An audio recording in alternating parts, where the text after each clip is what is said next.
When they opened his body in the royal palace of Madrid on November 1st, 1700, the physicians expected to find the usual signs of royal mortality, perhaps a weak heart, diseased lungs, the predictable frailties of an inbred dynasty. What they discovered instead was something that made 3 centuries of European history suddenly terrifyingly clear. Inside the corpse of Charles II of Spain, they found organs so malformed, so impossibly twisted, that one doctor reportedly fainted and another refused to continue the examination. But it wasn't just the physical horror that shook them, it was the realization that this grotesque collection of barely functioning anatomy had somehow managed to wear the crown of the world's greatest empire for 35 years.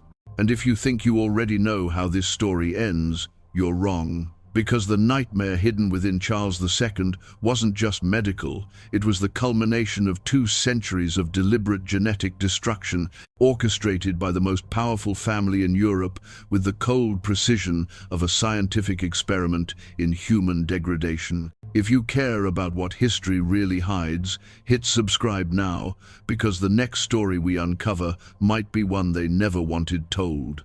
In 1665, when Charles II ascended to the throne of Spain, his empire still cast shadows across 4 continents. Spanish silver from the Americas financed armies that marched from Milan to Manila. Spanish fleets patrolled oceans where the sun never set on Habsburg dominions. From the Escorial palace outside Madrid, a single signature could trigger wars that would consume millions of lives, could shift the balance of European power with the stroke of a quill. But every fortress hides a crack, and this one had been growing inside the royal family itself for generations. The same bloodline that had conquered the New World and dominated Europe had been systematically destroying itself through a matrimonial strategy so catastrophically flawed that it reads like a blueprint for biological warfare conducted against oneself. The Habsburgs had perfected the art of marrying their cousins, not occasionally, not accidentally, but as a matter of deliberate policy designed to keep power concentrated within their dynasty. For 200 years, they had been weaving a genetic web so tight, so incestuously convoluted, that by the time Charles II was born, his family tree looked less like a tree than like a wreath, circular, self-consuming, and ultimately suffocating. But the architects of this genetic catastrophe couldn't see what they were creating. To them, Charles II was not the product of centuries of biological malpractice. He was the divine vessel through which God had chosen to manifest Habsburg dominion over the earth. When he emerged from the womb on November 6th, 1661, physically malformed and mentally fragile, the court physicians didn't see genetic inevitability. They saw a test of faith, a challenge to be overcome through prayer, medicine, and the unwavering belief that royal blood could triumph over any mortal frailty. From his first breath, Charles carried within his twisted frame the accumulated genetic damage of 8 generations of strategic inbreeding. His great-great-great-grandparents appeared multiple times in his ancestry. His parents, Philip IV of Spain and Mariana of Austria, were not just husband and wife, but uncle and niece. The mathematical probability of genetic disaster wasn't just high, it was guaranteed. Charles II didn't inherit a throne so much as he inherited a genetic time bomb that had been ticking for centuries, and everyone around him was pretending it was a crown jewel. The child who would become the last Habsburg king of Spain couldn't walk until he was 4 years old. His jaw jutted forward so dramatically that he couldn't chew solid food properly. His tongue was too large for his mouth, making his speech nearly incomprehensible. His head seemed too heavy for his neck, lolling to one side unless he concentrated intensely on keeping it upright. Court painters would spend decades learning to hide these deformities behind strategic angles and flattering shadows, but they couldn't hide the deeper truth written in his genes, that Charles II was not just physically disabled, but intellectually diminished to a degree that made the very concept of absolute monarchy into a grotesque joke. Yet he wasn't born to rule, he was born to survive, and even that seemed uncertain. Every childhood illness became a crisis of state. Every fever sent courtiers scrambling to draft succession plans. Every seizure triggered whispered debates about whether this was divine punishment for Habsburg sins or demonic possession requiring exorcism rather than medicine. The boy who would inherit an empire spanning from Peru to the Philippines couldn't control his own bodily functions, couldn't form coherent sentences, couldn't comprehend the most basic concepts of statecraft or strategy. But the Spanish court had invested too much in the fiction of Habsburg superiority to acknowledge what everyone could see. Instead, they created an elaborate theater of normalcy around their broken king. Tutors were hired not to educate him, an impossibility everyone privately acknowledged, but to provide the appearance of royal education. Military advisors briefed him on campaigns he couldn't understand, presenting complex strategic decisions as simple yes or no questions that could be answered with a nod or gesture. Government ministers learned to conduct the real business of empire in private sessions, then stage ceremonial meetings where Charles would mumble his approval of decisions he had no part in making. The irony was inescapable and heartbreaking. The Spanish Empire, which had built its legitimacy on the divine right of kings, was being governed by a man so cognitively impaired that he struggled to understand the difference between his kingdom and his breakfast. Yet every law passed in his name, every battle fought under his banner, every territorial concession signed with his trembling hand carried the full weight of royal authority. Charles II became perhaps history's most powerful puppet, manipulated not by scheming courtiers alone, but by the inexorable logic of genetic catastrophe that had been building toward this moment for generations.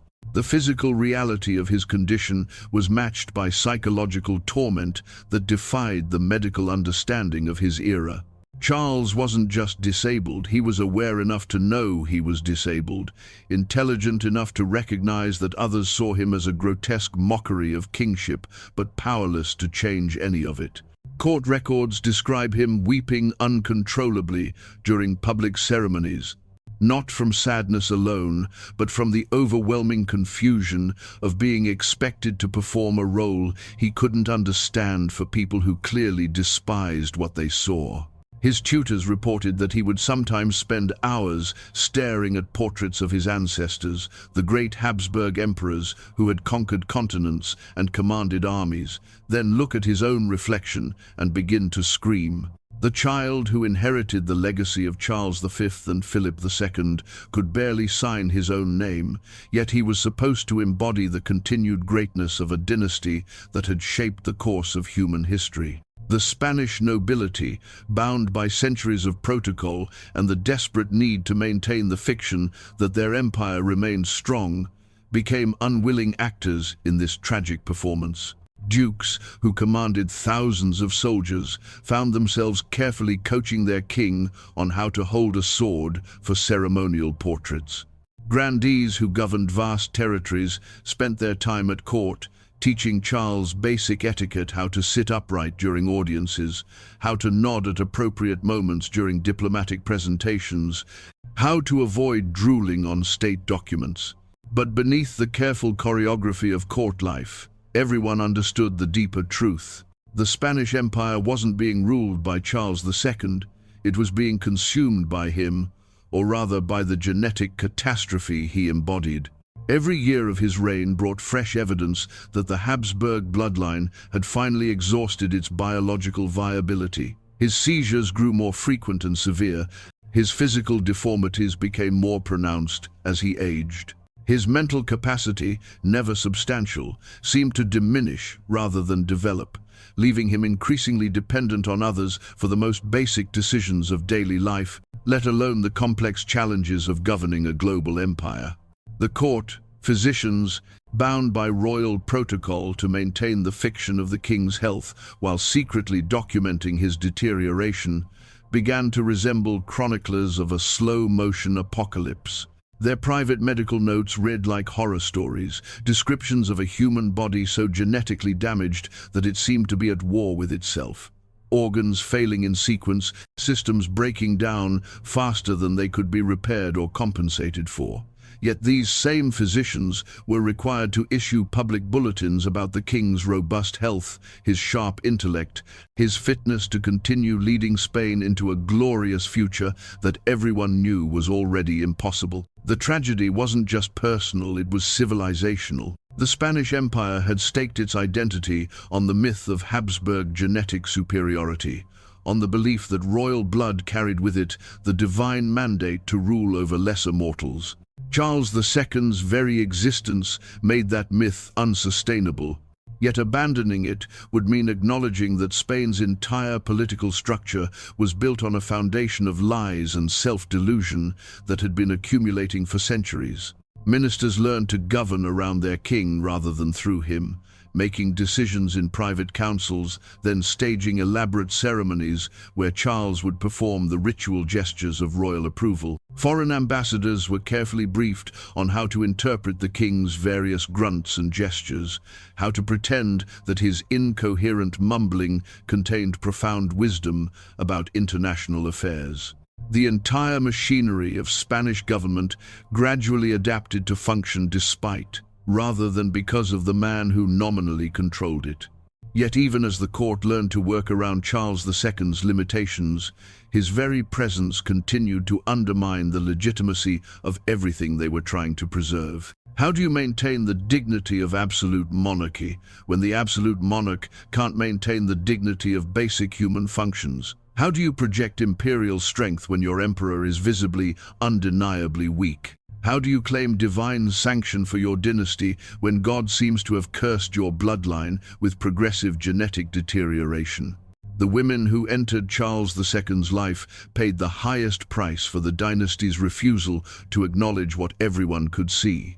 His first wife, Marie-Louise d'Orléans, arrived in Madrid in 1679 as a 17-year-old French princess who had been told she was marrying the most powerful monarch in Europe. What she found instead was a man-child whose physical deformities were matched by psychological instabilities that made intimacy not just impossible, but nightmarish.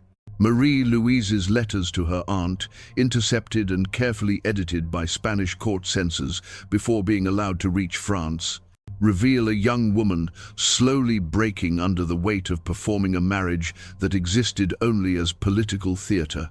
She described finding Charles in their marital chambers, sometimes naked and weeping, unable to explain what was wrong, but clearly tormented by impulses and sensations his damaged mind couldn't process. She wrote of his tendency to speak to people who weren't there, his hours-long staring spells, his sudden violent outbursts followed by periods of childlike remorse and confusion. But Marie-Louise was trapped not just by marriage, but by the entire diplomatic framework that her union with Charles represented. French-Spanish relations depended on maintaining the fiction that this was a normal royal marriage between competent sovereigns. To acknowledge Charles's condition would mean admitting that France had essentially sacrificed a princess to a genetic catastrophe, that the balance of European power rested on an alliance with a monarch who was fundamentally incapable of understanding what alliances were or why they mattered. The court physicians assigned to monitor the royal marriage found themselves documenting a medical impossibility. Charles II was not just intellectually impaired, but sexually dysfunctional in ways that made the production of an heir, the entire justification for his marriage, essentially impossible. Yet these same doctors were required to issue regular reports about the king's vigorous health and the promising prospects for royal offspring. Reports that everyone knew were lies, but that diplomatic protocol required everyone to accept as truth. Marie-Louise died suddenly in 1689, officially from appendicitis, but under circumstances that generated whispered speculation about suicide or poisoning. Her death was mourned throughout Europe as a tragic loss, but for those who knew the reality of her situation, it felt more like a release from a prison sentence that had been disguised as a fairy tale wedding. Charles's second wife, Maria Anna of Neuburg, entered this nightmare with the full knowledge of what had happened to her predecessor, yet bound by the same diplomatic necessities that had trapped Marie-Louise. Maria Anna's survival strategy was different, where Marie-Louise had tried to maintain some vestige of genuine human connection with her husband. Maria Anna treated their marriage as a purely ceremonial obligation, interacting with Charles only during public appearances and otherwise living as if she were a widow whose husband happened to still be breathing.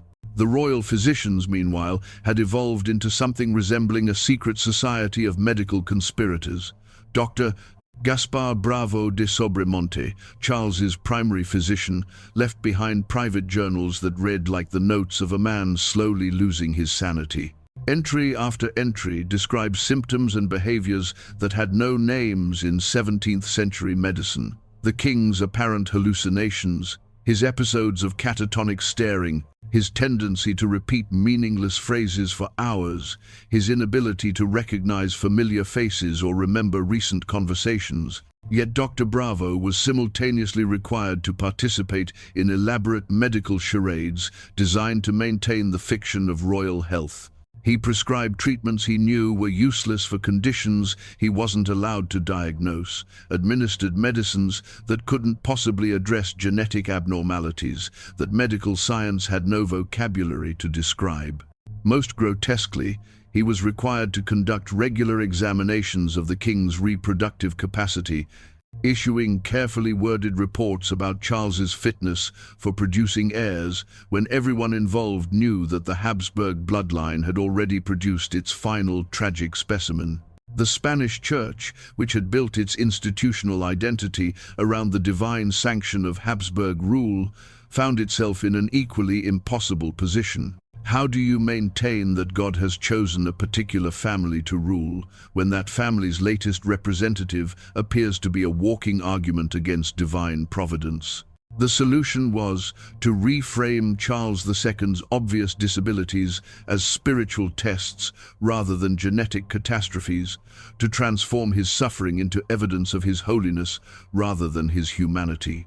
Father Gabriel de Chiusa, the king's confessor, wrote privately about the impossibility of conducting meaningful spiritual guidance with someone whose capacity for abstract thought was so severely limited, yet he was required to present Charles's religious observances, often little more than rote repetition of memorized phrases, as evidence of profound spiritual insight.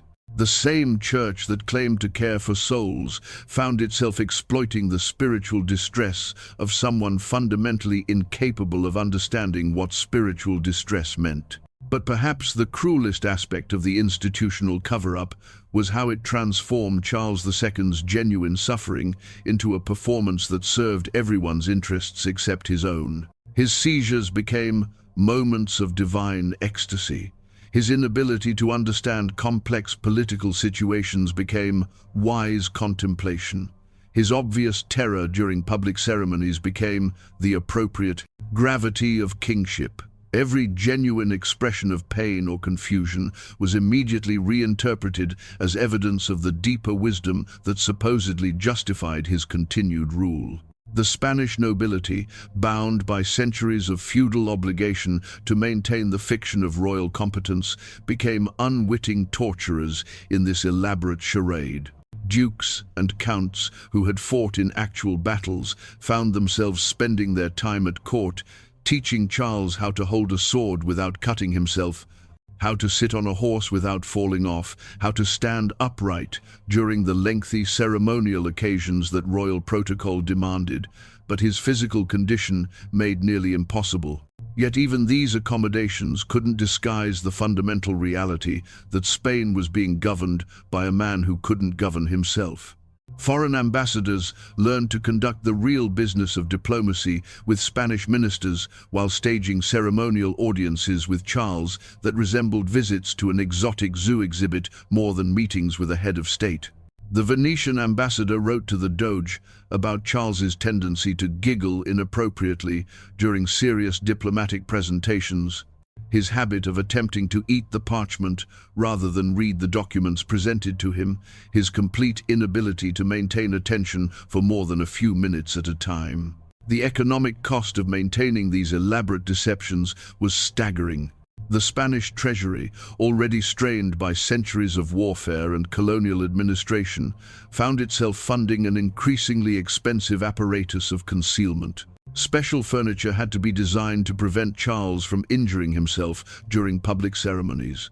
Teams of servants were required to monitor his every movement, to clean up after his frequent accidents, to provide the constant supervision that his condition required while maintaining the pretense that he was independently governing an empire. Military commanders reported directly to government ministers rather than the king, yet were required to stage elaborate briefings where Charles would be presented with simplified versions of complex strategic situations and coached to provide responses that could be interpreted as decisive leadership.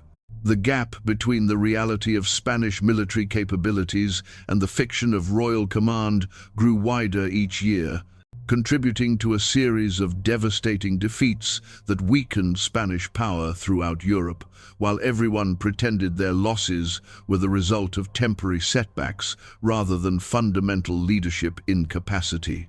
The Spanish court became a theater where everyone was simultaneously actor and audience, performer and victim, where maintaining the illusion of royal competence required the active participation of hundreds of people who knew better but were trapped by the economic, political, and social systems that their deception was designed to preserve. Courtiers who had dedicated their lives to serving the crown found themselves serving a lie so elaborate that it had taken on a life of its own, consuming resources and destroying lives, while producing nothing except the continued pretense that Spain remained a great power under competent leadership. How do you maintain loyalty to a monarch who doesn't understand what loyalty means? How do you serve a king who can't comprehend the concept of service?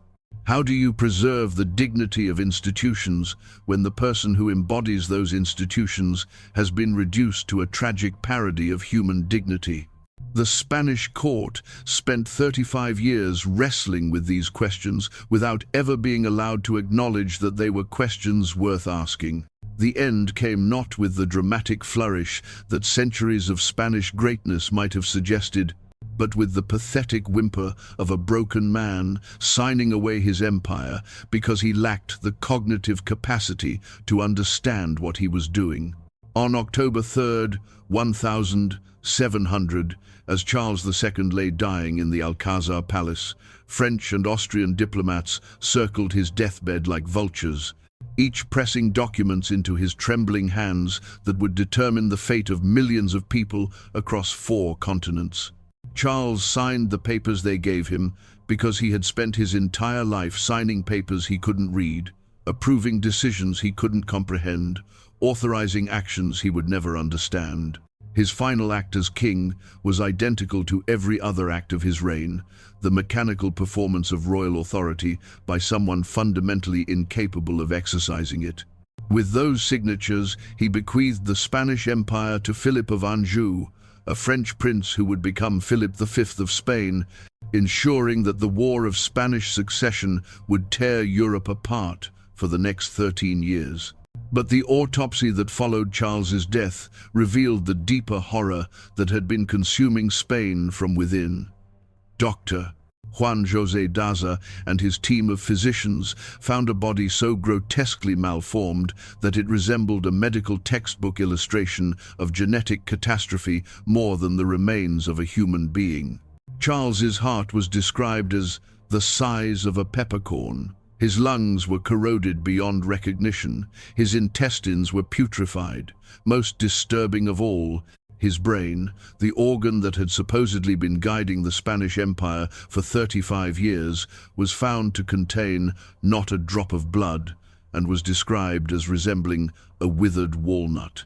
The physician's report, carefully suppressed for decades and only made public long after the Habsburg dynasty had become a historical curiosity, read like an indictment, not just of one man's genetic inheritance, but of an entire system of government that had pretended such a collection of failing organs could competently rule over millions of people. It wasn't just a man who had died in that palace chamber. It was the final collapse of the fiction that royal blood carried with it any special fitness for wielding power over others. Within months of Charles's death, the Spanish Empire began its inevitable disintegration. The War of Spanish Succession erupted as European powers fought to fill the vacuum left by Habsburg collapse. Spanish territories in Italy changed hands repeatedly. The Spanish Netherlands became a battlefield. Spanish colonies in the Americas found themselves governed from Versailles rather than Madrid, as the Bourbon dynasty that inherited Charles's throne proved more French than Spanish in its loyalties and priorities. But the real tragedy wasn't just the fall of Spanish power, it was the revelation of how many lives had been sacrificed to maintain a lie that everyone knew was a lie. Generations of Spanish soldiers had died in wars authorized by a king who couldn't understand what war meant. Countless colonial subjects had suffered under policies enacted by a monarch who lacked the mental capacity to comprehend the human consequences of his theoretical authority. Entire regions had been governed according to the whims and prejudices of courtiers who claimed to speak for a sovereign who couldn't speak coherently for himself. The Habsburg case study in genetic self-destruction offers a chilling preview of horrors that would reach their ultimate expression in the 20th century's obsession with racial purity and genetic perfection. The same logic that drove Habsburg marriage policy, the belief that concentrated bloodlines produce superior human beings, would later motivate eugenic programs that sterilize the disabled, euthanize the mentally ill, and ultimately culminated in industrial-scale genocide justified by pseudo-scientific theories about genetic hierarchy. Charles II was both victim and perpetrator of an early form of genetic engineering, one conducted through matrimonial policy rather than laboratory technique, but guided by the same fundamental delusion that human worth could be determined by bloodline purity. The Habsburg dynasty destroyed itself through the same kind of thinking that would later justify Nazi racial laws, Soviet genetic theories, and American sterilization programs, the belief that some human beings were inherently superior to others and that this superiority could be preserved and concentrated through selective breeding. In our modern era, we see the same patterns of institutional enabling that surrounded Charles II's reign playing out in contemporary politics, corporate governance, and social structures. Leaders whose cognitive decline is carefully concealed by handlers and media complicity. Executives whose decision-making capacity is compromised by illness, age, or psychological instability, yet who continue to wield enormous power over others' lives, while their condition is treated as a state secret rather than a public health concern. The disability rights movement has given us language and legal frameworks that 17th-century Spain lacked, but it has also revealed how little progress we've made in some fundamental ways. We still live in societies that see cognitive difference as something to be hidden rather than accommodated, that treat intellectual disability as a source of shame rather than a natural variation in human experience.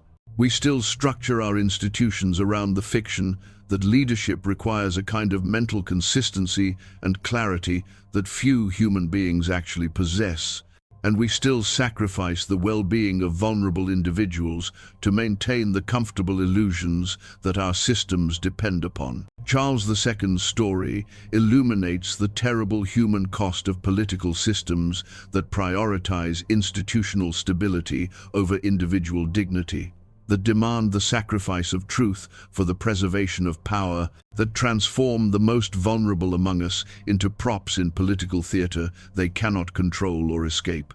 His tragedy wasn't just that he suffered from conditions his era couldn't understand or treat.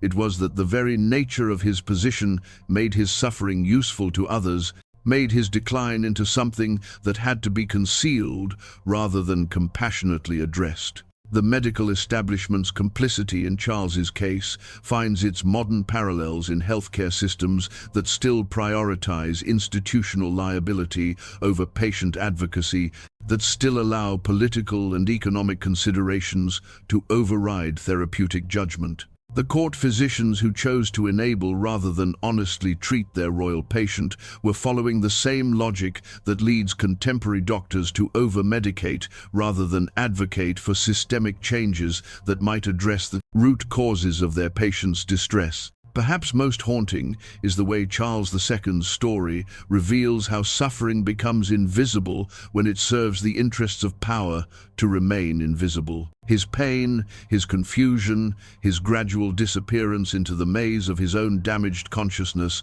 none of it mattered as much as maintaining the appearance that everything was normal, that the system was working, that the king was competent, and the empire was strong.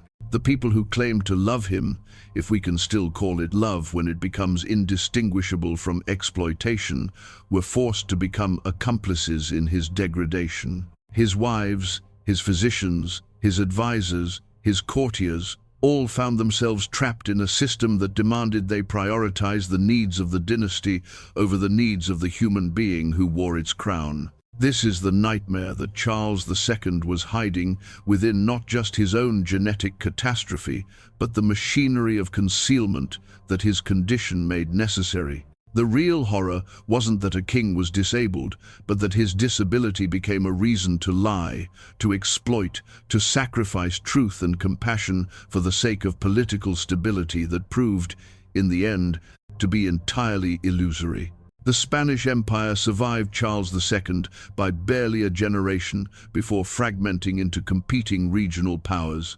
The Habsburg dynasty endured in Austria, but never recovered the global dominance it had once wielded from Madrid. The entire elaborate structure that had been built to conceal one man's suffering crumbled into irrelevance within decades of his death. But the patterns remained, the institutions adapted. The same essential choices continue to confront us, whether to see human vulnerability as something to be hidden or accommodated, whether to treat suffering as a threat to be managed or a condition to be compassionately addressed, whether to structure our societies around the fiction of human perfection or the reality of human limitation. Charles II died on November 1st, 1700, but the nightmare he carried within him is still with us, still shaping our institutions, still demanding its tribute of silence and complicity from those who would rather preserve comfortable lies than confront difficult truths. He was not just a king hiding a disability, but a human being trapped in a system that made his humanity impossible to acknowledge, his pain invisible to history, his tragedy useful only as a cautionary tale about the price of believing our own lies about power, perfection, and the divine right of anyone to rule over anyone else. In the end, perhaps that's the most damning revelation of all. Not that Charles II was genetically damaged, but that his society was so invested in the fiction of royal superiority that they chose to let him suffer in public while pretending it was glory, to let an empire crumble while maintaining that it was still strong, to sacrifice truth and compassion on the altar of institutional pride that was itself built on foundations of sand. The crown outlived the man who wore it, but the cost of that survival was measured not just in one life destroyed, but in the moral corruption of everyone who chose to look away when looking directly might have demanded they choose mercy over power, humanity over hierarchy, truth over the terrible, seductive comfort of lies that make cruelty seem like duty and exploitation feel like love.